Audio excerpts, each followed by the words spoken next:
repito, vamos a tratar de responder a la pregunta de cómo es nuestra Constitución.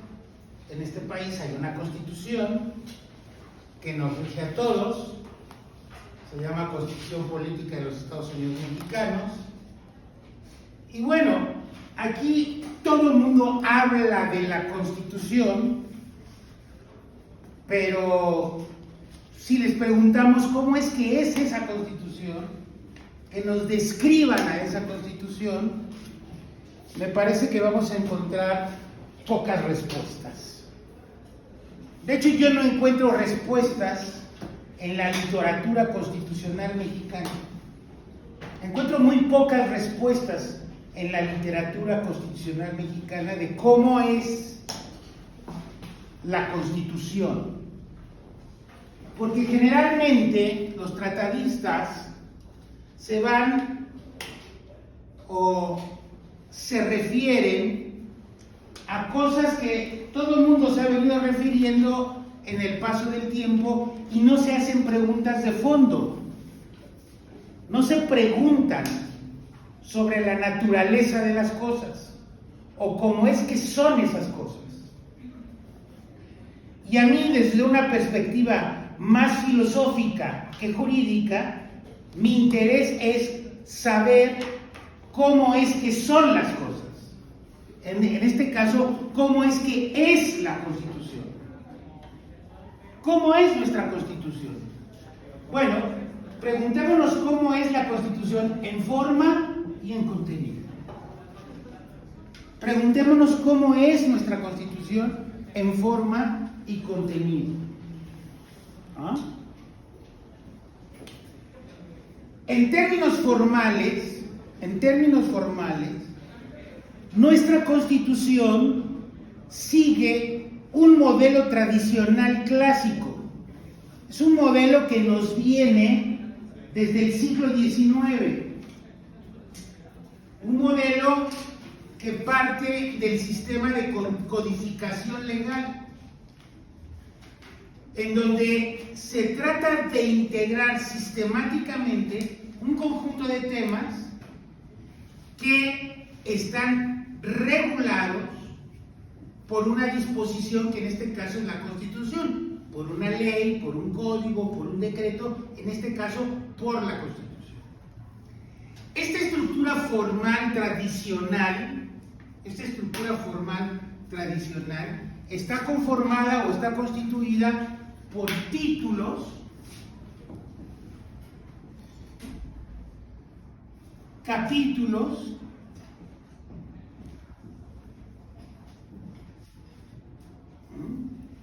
artículos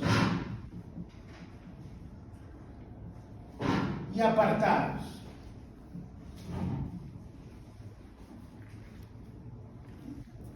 Ese es el modelo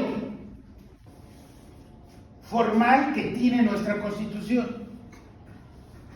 La Constitución está constituida, está conformada, valga la redundancia, está conformada por títulos, por capítulos, por artículos y apartados.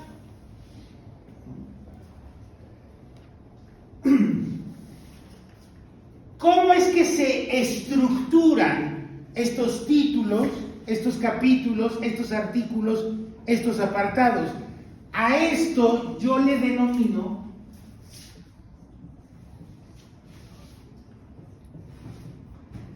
narrativa. Es decir, hay una narrativa legal. Una narrativa implica de qué estamos hablando. ¿No? ¿De qué estamos hablando? ¿Cuáles son los temas que van desarrollándose en estos títulos, en estos capítulos, en estos artículos y en estos apartados? Todas las leyes que ustedes abran, a las cuales ustedes se aboquen a estudiar o a conocer, van a tener una narrativa. Los artículos no están puestos de manera discrecional, sino están puestos en una ley a partir de darle sentido a esa ley. Y darle sentido a una ley significa darle sentido a lo que queremos regular, a lo que queremos normar. ¿Explico? No es lo mismo normar la competencia, por ejemplo.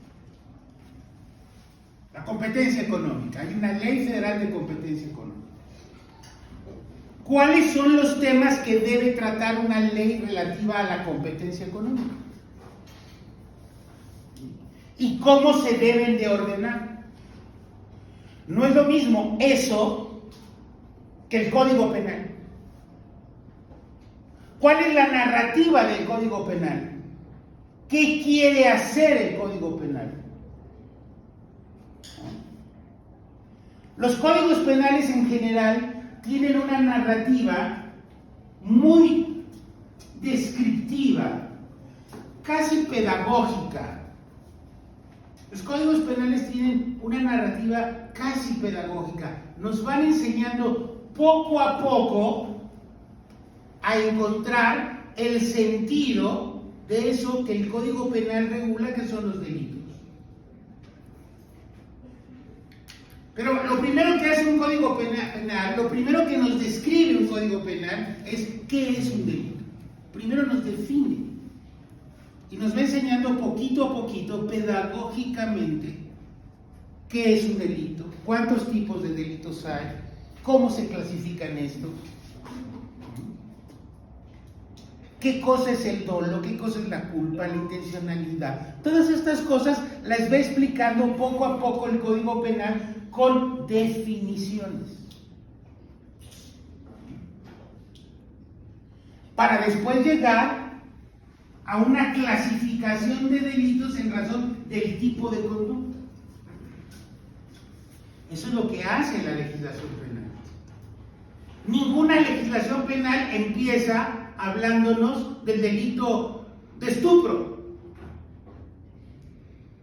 No hay ningún código penal en el mundo, a menos que sea confeccionado por alguien que no tiene un sentido metodológico, ¿no?, que empiece hablando del estupro. ¿No? Pero en el caso de las constituciones, hay una diferenciación de las narrativas. Si nosotros tomamos la Constitución de los Estados Unidos, lo primero que vamos a encontrar, el punto de partida de todo el desarrollo de la Constitución de los Estados Unidos, es el poder legislativo, el Congreso de los Estados Unidos. Si nosotros tomamos la Constitución española, el punto de partida es el Estado español. Pero en el caso de nosotros, el punto de partida es el ser humano.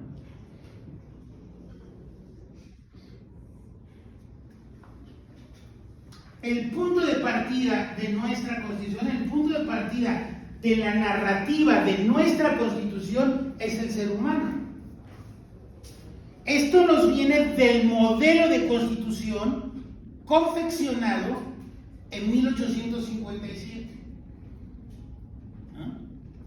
Hay una diferencia entre la Constitución de 24 y la de 57. En tanto que la de 24 ni siquiera considera los derechos de las personas. ¿No los considera? No todas las constituciones en la historia de las constituciones se han planteado inicialmente los derechos de las personas. La Constitución americana no consideraba los derechos de las personas hasta la primera enmienda.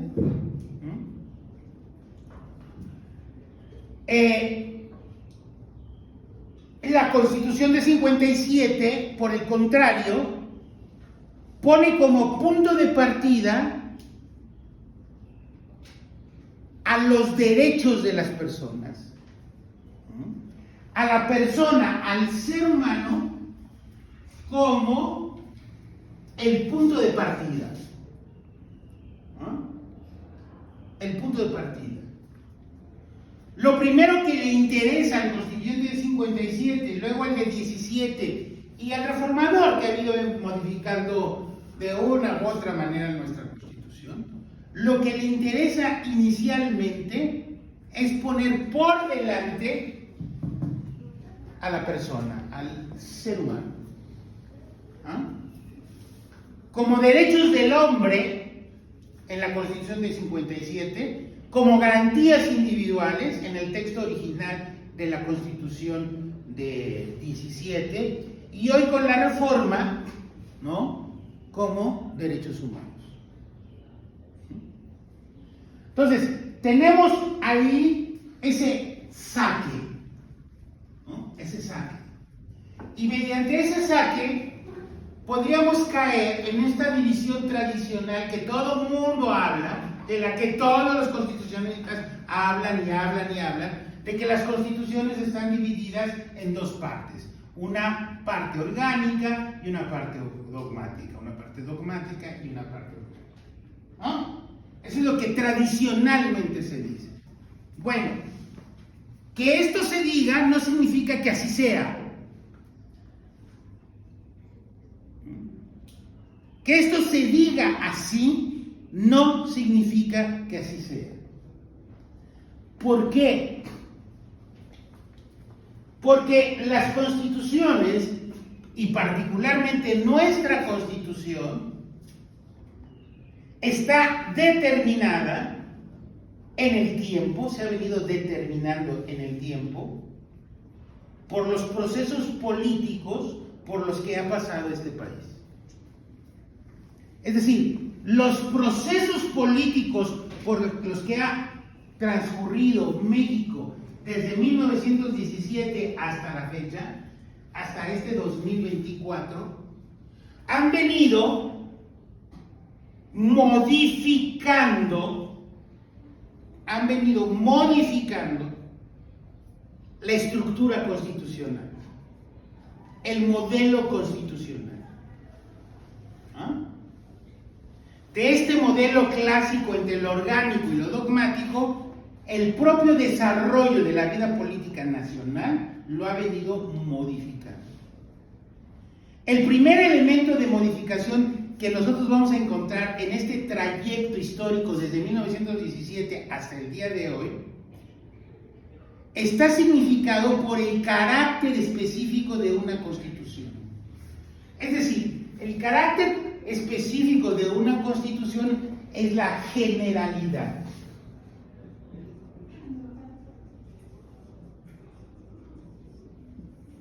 Las constituciones, se dice en la teoría, la regla de confección de una constitución, en teoría, es su carácter general. Es decir, tiene que establecer normas muy generales, no normas particulares. ¿Ah? Normas genéricas y no normas particulares. Pero es el caso de que nuestra Constitución ha transgredido el principio de generalidad. Nuestra Constitución ha transgredido en su contenido el principio de generalidad. Y lo que vamos a encontrar a lo largo de nuestra Constitución es una generalidad llena de particularidades.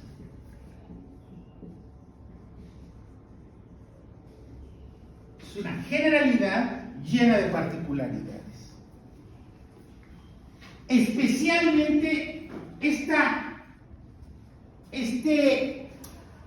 este afán de particularizar en la Constitución, es decir, este afán de meter todo en la Constitución, de que en la Constitución esté todo, ¿ah?, se debe al sistema político.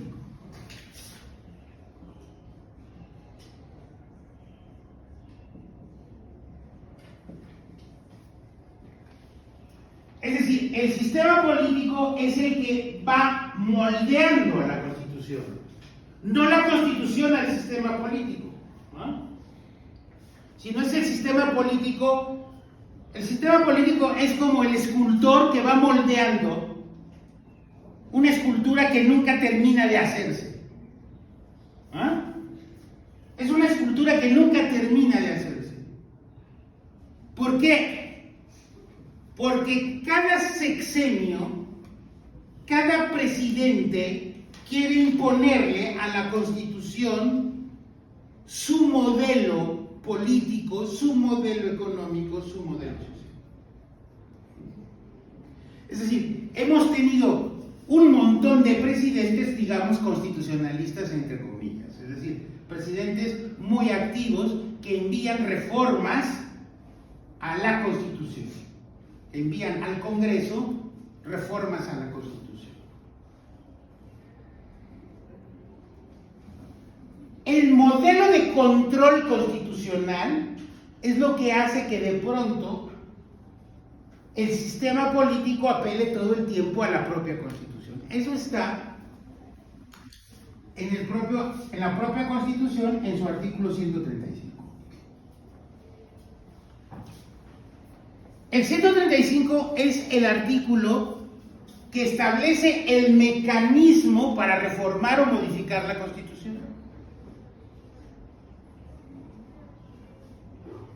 Que es un mecanismo que salta el modelo común de reforma legal. ¿No? El sistema común de reforma legal de creación de leyes, es decir, eso que llamamos el proceso legislativo, eso que se llama el proceso legislativo, que en términos generales lo puedo describir, pero en realidad no es así, es mucho más complejo que esto que voy a decir, ¿no? Pero el proceso legislativo implica una iniciativa que se delibera en un órgano legislativo, ¿no? Y ese órgano legislativo la aprueba o la rechaza, luego se promulga y luego se publica. Ese es el proceso. ¿Ah? Es el proceso. No se requiere más que tener mayoría de votos en esa asamblea que llamamos Congreso, Cámara de Diputados, Senado, Parlamento, o como ustedes quieran llamar. Se requiere tener una mayoría, un 50% más 1 para aprobar una disposición legal. Punto. Pero en el ámbito constitucional el proceso es distinto. Establece un mecanismo que implica una diferenciación respecto del proceso legislativo normal. ¿Por qué? Porque introduce dos elementos que son como candados de seguridad. Dos elementos dentro del proceso legislativo constitucional que son como candados de seguridad. Y están en el 135. El primer elemento, el primer candado que establece el propio 135 es que se requiere un voto calificado.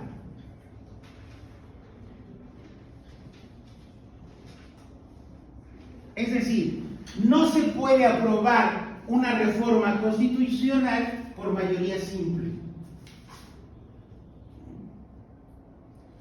La Constitución mandata tener 2/3. 2/3 de los votos de ambas cámaras. ¿Ah? Es decir, 2/3 de los votos del Congreso. 2/3 de los votos de la Cámara de Diputados, 2/3 de los votos de la Cámara de Senadores. ¿No? Pero no basta ahí. El segundo candado es la votación de las legislaturas de los estados.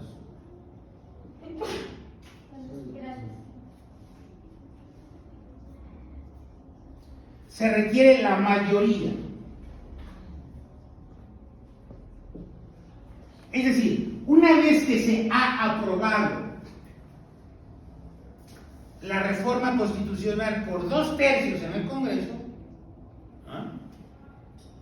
se envía a las legislaturas de los estados para que voten a favor o en contra, un sí o un no, una especie de referéndum constitucional en las legislaturas. Las legislaturas no dictaminan, no opinan, simplemente deben votar, ¿estamos a favor de la iniciativa o estamos en contra? ¿Estamos a favor de la reforma constitucional o estamos en contra? Eso es lo que hacen las legislaturas de los estados. Cuando se tienen los votos de la mayoría de las legislaturas de los estados, se computan estos votos, se envían a la Cámara de origen de la reforma y entonces se certifica que se ha logrado la mayoría constitucional. Los 2/3 más la mayoría de las legislaturas de los estados. Ese es el candado. Ahora, ¿qué es lo que pasa al interior del sistema político? ¿Qué es lo que ocurre en el seno del sistema político para que todo vaya a la Constitución? Y en realidad la Constitución, la estructura, la forma de la Constitución, al día de hoy, esta narrativa está constituida más bien como un código.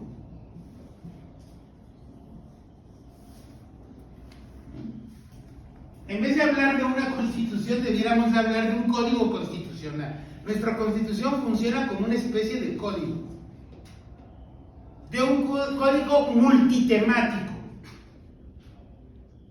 que contiene una serie de disposiciones enormes. De hecho, dentro de la propia Constitución hay artículos que si nosotros los sacamos de ahí, sacamos solamente ese artículo puede ser una ley. En estricto sentido, ese artículo lo sacamos y forma una ley. Entonces, ¿por qué está allí metido? Bueno, porque el sistema político ha evolucionado de una manera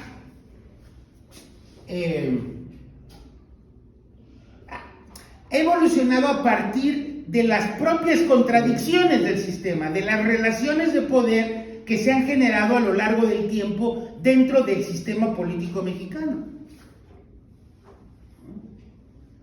Entonces, ¿cuáles son esas etapas que ha vivido históricamente el sistema político de nuestro país? Y son etapas en las que de pronto la Constitución se ha venido amoldando a ellas. Entonces, partimos de una primera etapa, ¿no? Una etapa 1. Una etapa muy cortita, una etapa 1, que es esa etapa que podríamos llamar constitucionalista.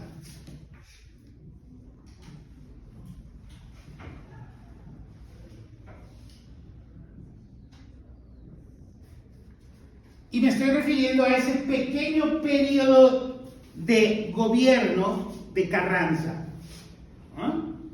Ese pequeño periodo de gobierno en donde la Constitución se estrena, digamos.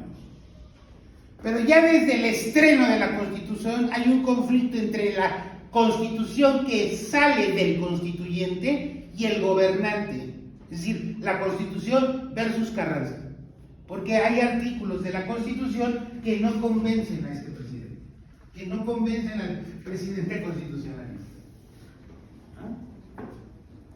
Entonces, es un periodo muy pequeño, pero en ese periodo pequeño, la Constitución se sostiene. La Constitución se sostiene en su modelo original, ¿no? Después viene un segundo periodo, que es el del caudillismo.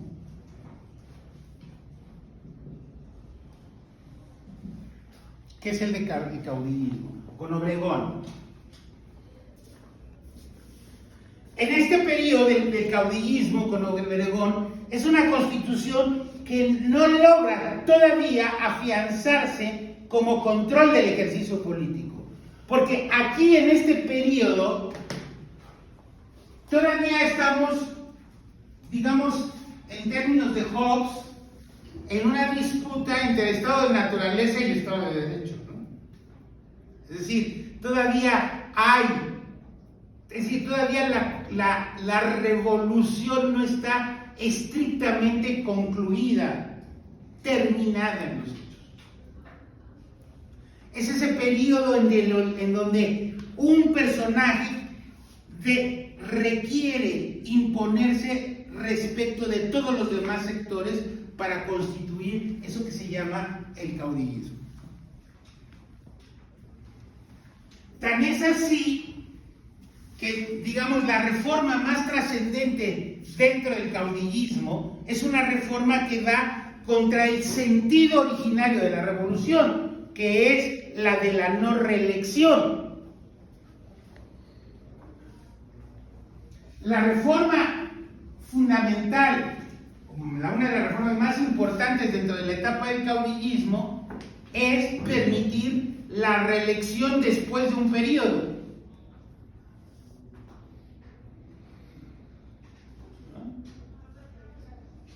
Permitir la reelección después de un periodo del presidente de la República, de tal manera que después de la presidencia de Plutarco Elías Calles, Obregón lanza nuevamente su candidatura a la presidencia de la República.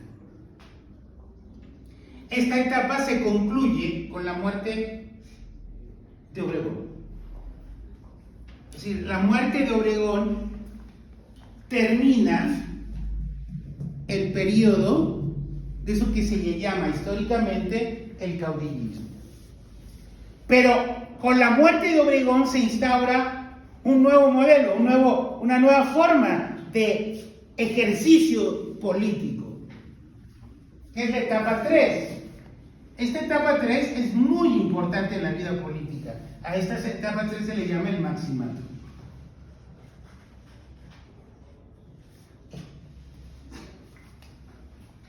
En esta etapa 3, ¿no?, hay un personaje que gobierna tras la estructura formal de gobierno. Hay un líder máximo de la revolución, que es Calles, ¿no?, y tenemos 4 presidentes formales que se ven sometidos al modelo de maximato. Pero el maximato tiene una cualidad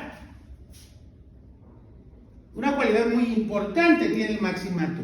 El maximato adquiere la cualidad de transitar de un modelo de caudillos a un modelo institucional.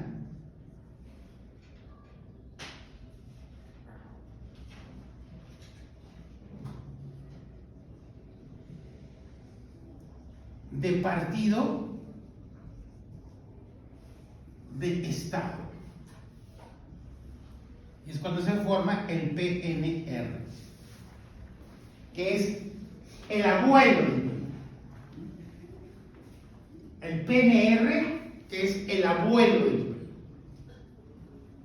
Es decir, durante el caudillismo y durante la etapa constitucionalista hay una diversidad de partidos políticos que emergen del proceso de la Revolución Mexicana. Lo que hace el maximato es concentrar en un solo partido político dominante a todos, ¿no? Izquierdas, centro y derecha, todos dentro de un solo partido. Todos dentro de un solo partido. ¿Ah? Todos. Los sindicatos y los militares, los empresarios, todos en un solo partido llamado PNR. ¿No? PNR. La cuarta etapa, que es el término del maximato,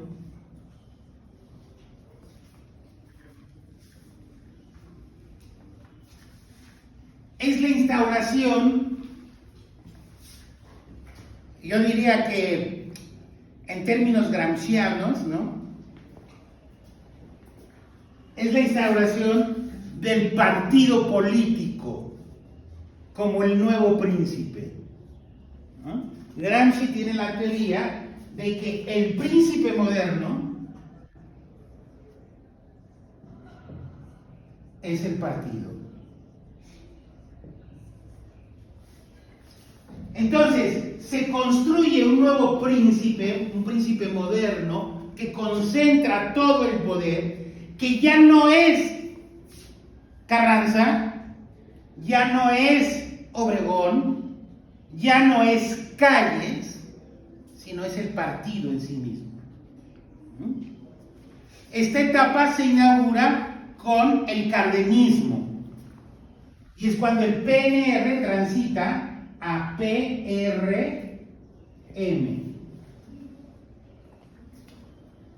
un partido estructurado por sectores,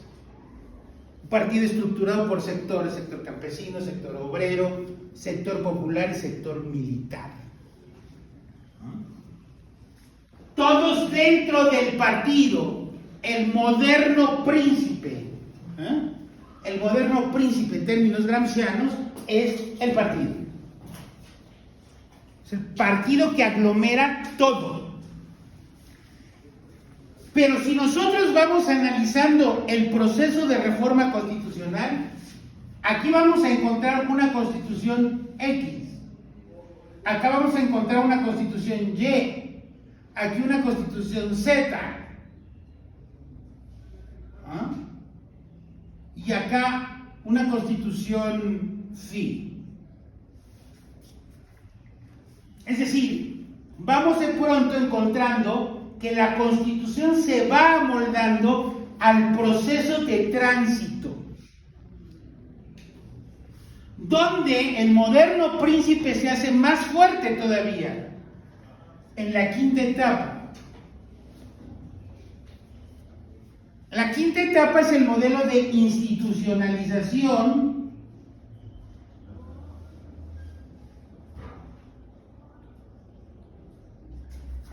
del partido de Estado.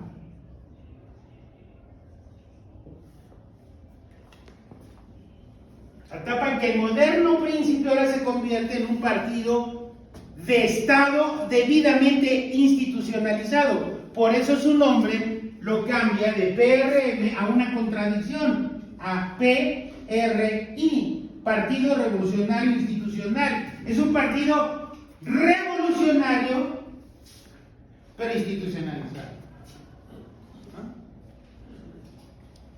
Tenemos la quinta etapa, que es la del PRI. Esta etapa dura muchos años, mucho tiempo. Es una etapa de largo alcance. Desde Miguel Alemán, esta etapa corre desde Miguel Alemán hasta Ernesto Zedillo. Es una etapa de largo alcance. El problema central es la pequeña oposición que hay en el sistema democrático en México. Porque toda la vida política está controlada por el partido de Estado, por el PRI. Y durante esta etapa vamos a encontrar una constitución nueva, una constitución que se va a venir reformando sexenio tras sexenio, que va a ir adquiriendo nuevas formas adecuadas al modelo económico, social y político que traza este partido, el PRI. que vamos a tener una constitución H.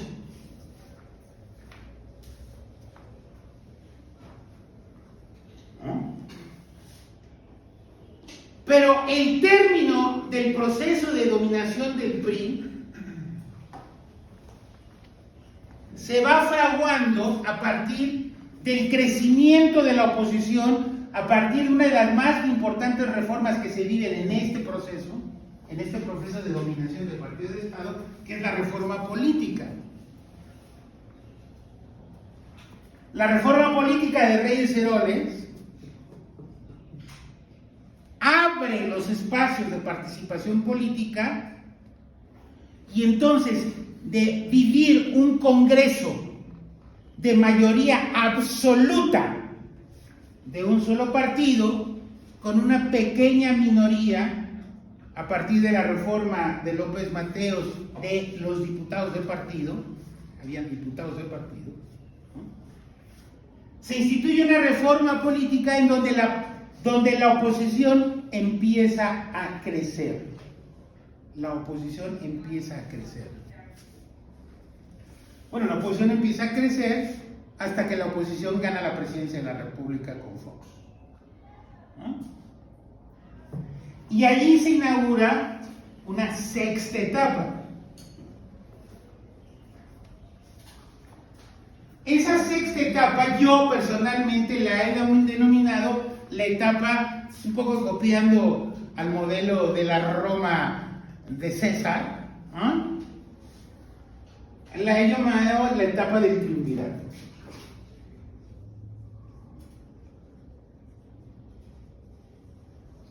La etapa del triunvirato. Es decir, una etapa en donde tres partidos políticos van a modelar el nuevo sistema.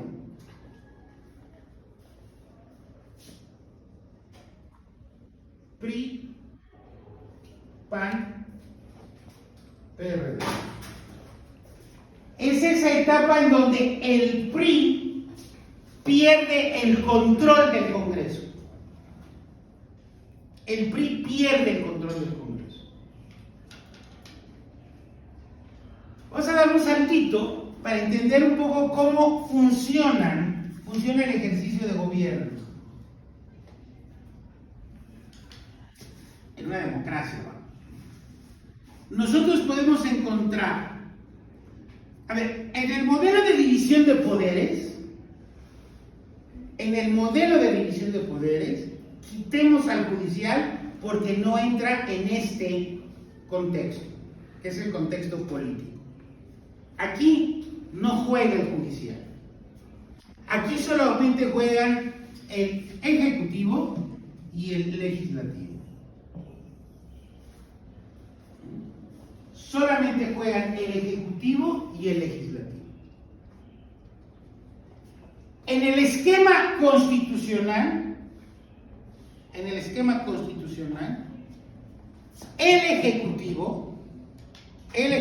ya sea el sistema presidencial o parlamentario, el ejecutivo necesita del legislativo. Siempre el ejecutivo, para gobernar, necesita del legislativo. En primer lugar, porque en una democracia el control presupuestal está en el legislativo a partir del modelo de que no hay impuestos sin representación. Entonces, la fórmula de ingresos y la fórmula de egresos, los presupuestos de ingresos y de egresos en toda democracia son una potestad legislativa. Pero esto es una camisa de fuerza ¿para quién? Para el Ejecutivo.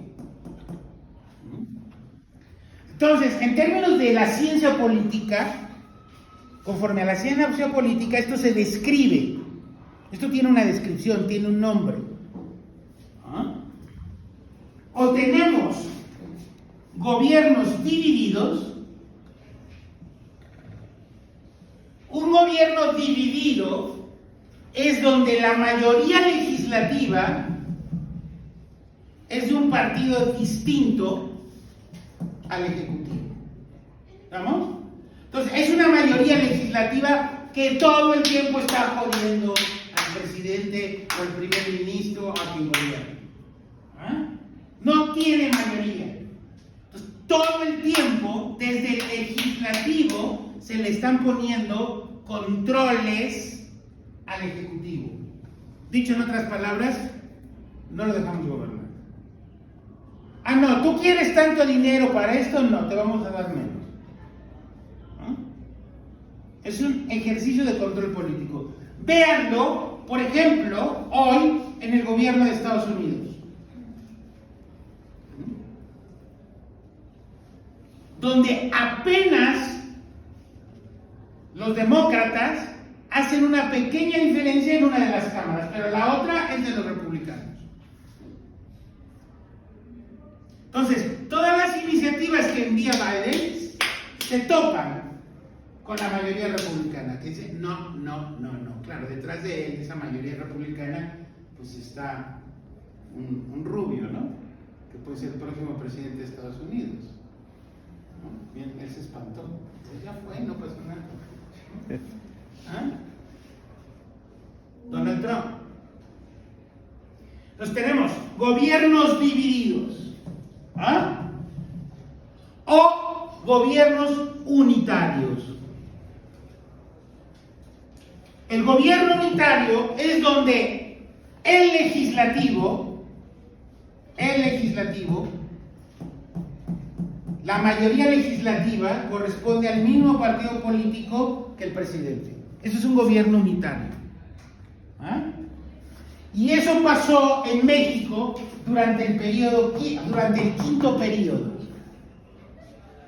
Durante el quinto periodo, hasta el quinto periodo se vivieron gobiernos unitarios en México. Es decir, el presidente era del PRI y la mayoría legislativa, es más, la mayoría calificada, por eso podían reformar la Constitución cuantas veces que querían, porque tenían los 2/3 para poder modificar la Constitución.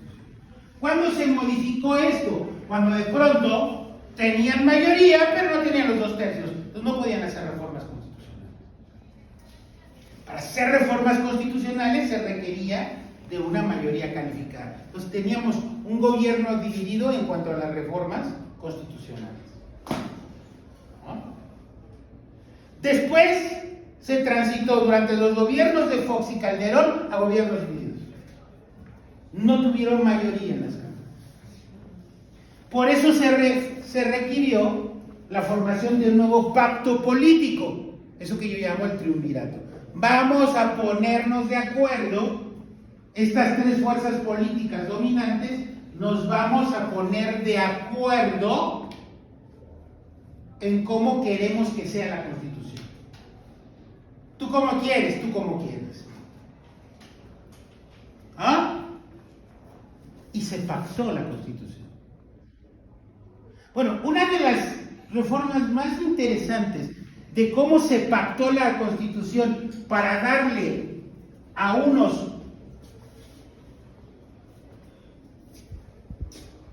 sus propuestas y a otros las suyas, fue en el tema de la libertad religiosa.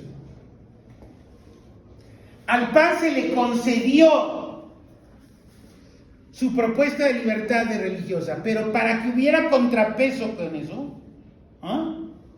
Al PRD se le concedió en el artículo 40 constitucional establecer la República laica. ¿Se fijan? ¿Tú qué quieres? ¿Tú qué quieres? Pactemos. ¿Ah? Bueno, la reforma energética de Peña Nieto es producto de esto. Bueno, tan es así que se conformó una cosa que se llamaba el pacto, cuya razón era esta: no tenemos gobierno unitario, vamos a pactar. Y ahora, vamos a ponerle I, estamos en el inicio de una séptima etapa que no sabemos cómo va a ser. No sabemos cómo va a ser esta séptima etapa, porque esta séptima etapa lo que hizo fue desmantelar el triunvirato. ¿Cómo se desmanteló el triunvirato? Anulando a este partido, el PRD. Ese ya no existe. No existe en términos reales. Formalmente existe, pero en términos reales no existe. No significa nada. No significa nada. PRD. Esta es una etapa al infinito. No sabemos. Es una etapa que inicia con un partido dominante, Morena. Las elecciones del 18 es un partido dominante que adquiere mayoría calificada en una cámara, mayoría simple en otra cámara. Es decir, ya no hay gobierno dividido. ¿Por qué los diputados y los senadores de Morena le aprueban todo a Andrés Manuel López Obrador? Porque no es un gobierno dividido, es un gobierno unitario. Así funcionan los gobiernos unitarios, ¿no? En el sistema parlamentario es mucho más claro este tema, porque en un sistema parlamentario no hay gobiernos divididos. Hay necesidad de formar coalición de gobierno cuando un partido político no tiene la mayoría. Tiene que juntarse con otros partidos para formar una coalición de gobierno. Caso de España, ¿no?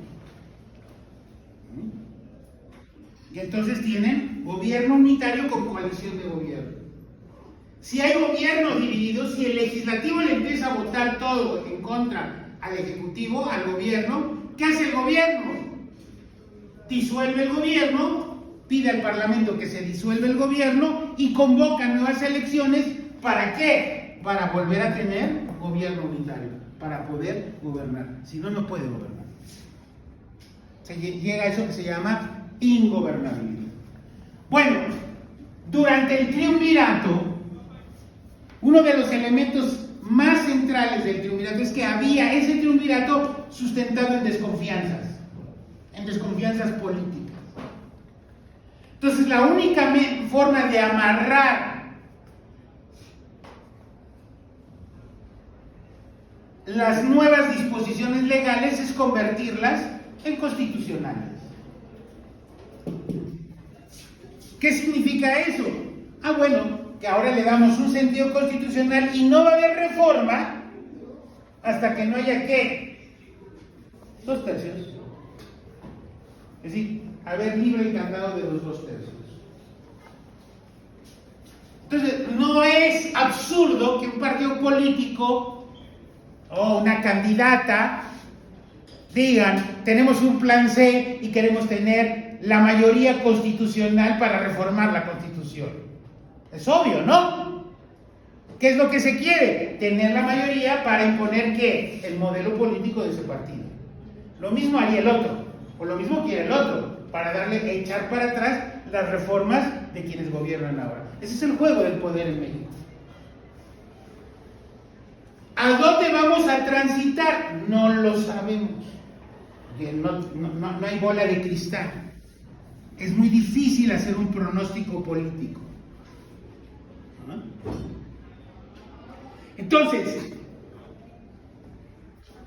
en esta narrativa constitucional a la que me estoy refiriendo, nuestra Constitución se ha venido integrando un montón de contenidos que no necesariamente son de carácter constitucional, que no están relacionados con la Constitución en términos intrínsecos, es decir, que no corresponden a la naturaleza constitucional.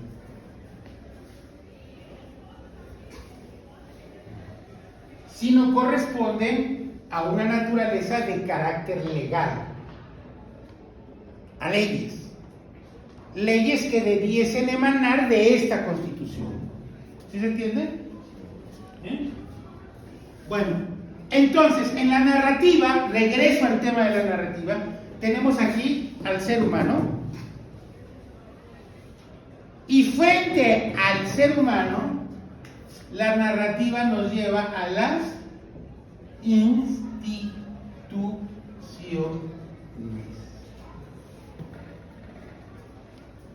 Entonces, tenemos dos grandes temas. No son partes, son temas. Temas que a su vez se van a dividir en diversos subtemas. Un tema central son los seres humanos, las personas, y el otro tema son las instituciones. ¿Esto qué quiere decir? Bueno, que la Constitución se refiere aquí a las personas y la Constitución se refiere aquí al poder. Al poder, y particularmente al poder político.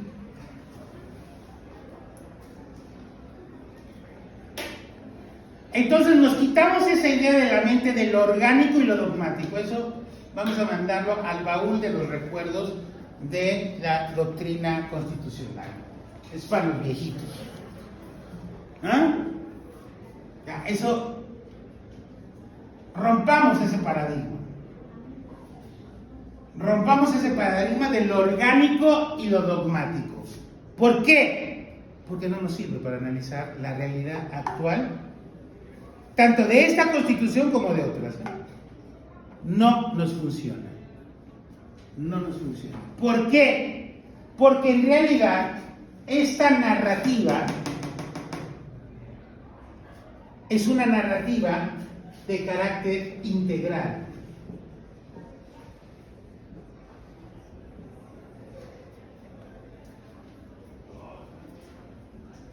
Es decir, que en la propia descripción del modelo nos vamos a encontrar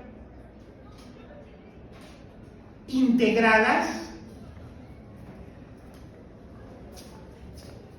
disposiciones que se refieren a las personas y a las instituciones de manera conjunta. Pongo ejemplos.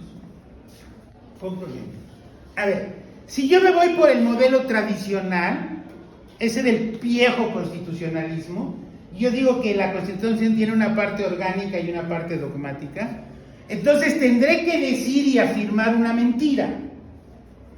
Tendré que decir que del artículo 1 al 29, aquí están los derechos humanos. ¿No es cierto? Es lo que tengo que decir, ¿no? ¿No? Bueno, pero entonces la pregunta a estos viejos constitucionalistas es la siguiente. ¿Qué diablos hace el Banco de México en el artículo 28? ¿Qué hace el Banco de México en el artículo 28? ¿Qué tiene que ver el Banco de México con los derechos humanos? ¿Qué tiene que ver el control de la inflación con los derechos humanos? ¿Qué tiene que ver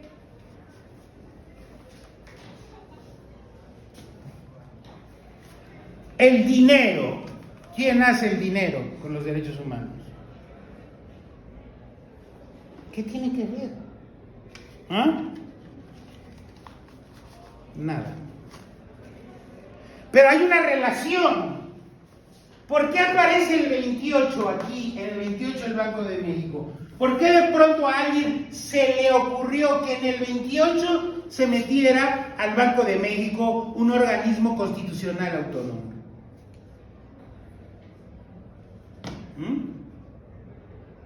Ah, bueno, es que en el 28, aquí están los monopolios. Es decir, la prohibición de los monopolios y los estancos, como dice el 28. Y en consecuencia, el derecho a ¿qué? A la libre concurrencia y a la libre competencia. Ahora va pregunta para todos estos naturalistas que dicen que los derechos humanos están o son intrínsecos a la naturaleza humana, que los tenemos por el simple hecho de ser seres humanos.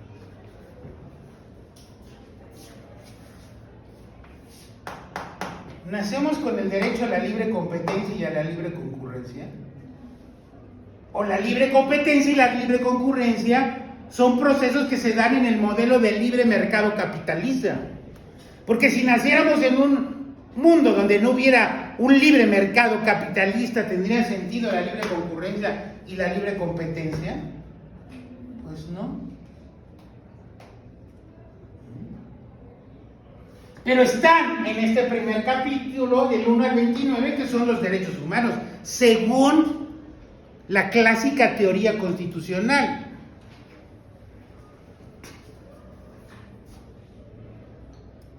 Y podemos hablar en el 27 del tema de la propiedad. ¿La propiedad es un derecho humano? ¿Sí o no? Vamos a debatir si la propiedad privada es o no un derecho humano. ¿Está en nuestra naturaleza de manera intrínseca el derecho a la propiedad? ¿O el derecho a la propiedad es una construcción social, económica, mediante el cual el ser humano toma posesión de la tierra a partir de un ejercicio de poder, como dice John Locke en el ensayo sobre el gobierno civil?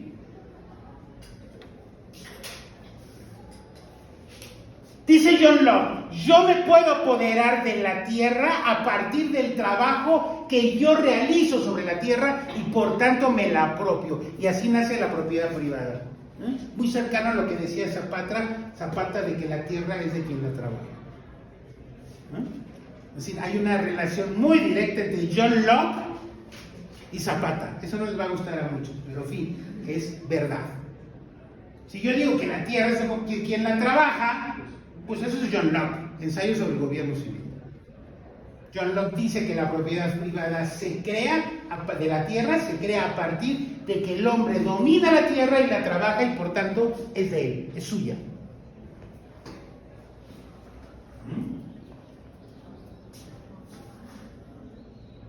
Entonces, aquí encontramos una primera paradoja.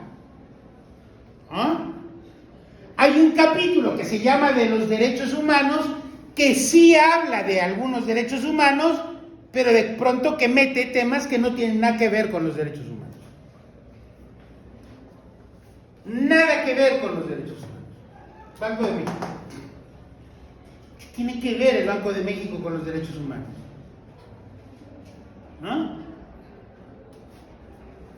A menos que alguien crea que el dinero está en nuestra propia naturaleza.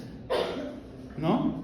Pues no, pues los que no tienen dinero, no tenemos dinero, pues ¿de dónde lo sacamos? Nos abrimos, como dice israelí, nos abrimos por la mitad y a ver dónde vamos a encontrar el dinero, ¿no? ¿Se fijan? ¿Qué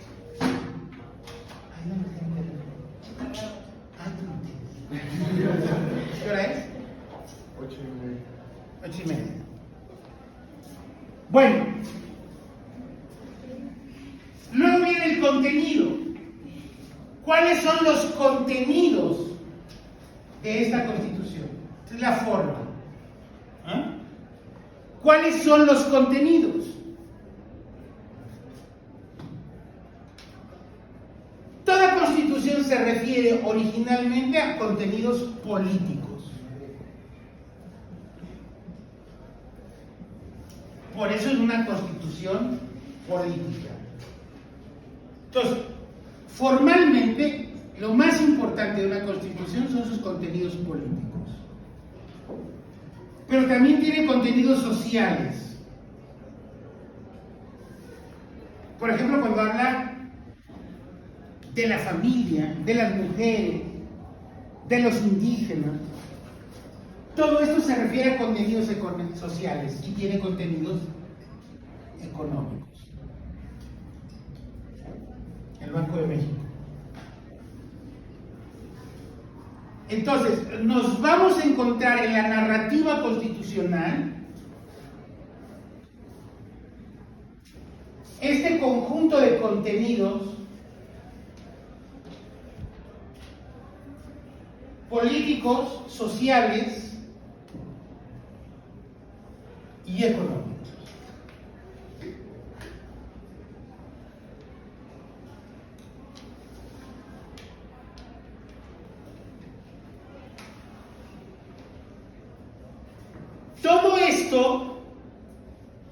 Todo esto nos va a llevar a un diseño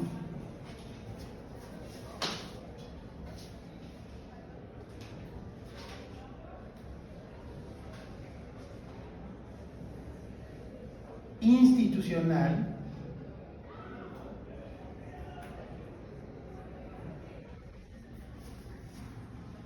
de Estado.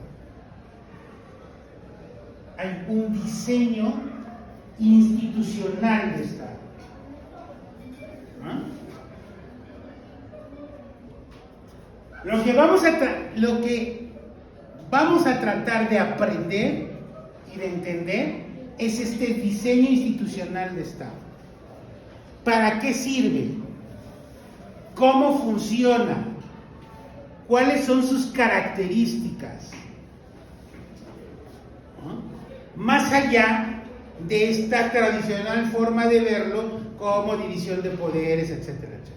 Más bien, tenemos aquí un diseño institucional del Estado, es decir, cómo son las instituciones del Estado mexicano. ¿En dónde vamos a encontrar esto? En dos rubros, que se llaman forma de Estado y forma de gobierno. Forma de Estado y forma de gobierno. Es decir, cómo es el Estado y cómo este Estado se organiza para conformar gobierno. ¿Para qué se crea un gobierno? Se crea para el mando. Es ahí donde encontramos la respuesta a la pregunta de ¿quién manda? ¿Dónde vamos a encontrar la respuesta a la pregunta ¿quién manda? En la forma de Estado y en la forma de gobierno. En el diseño que desde la Constitución se establece de forma de Estado y de forma de gobierno. ¿Sí? Bueno, vamos a dejarle hasta ahí.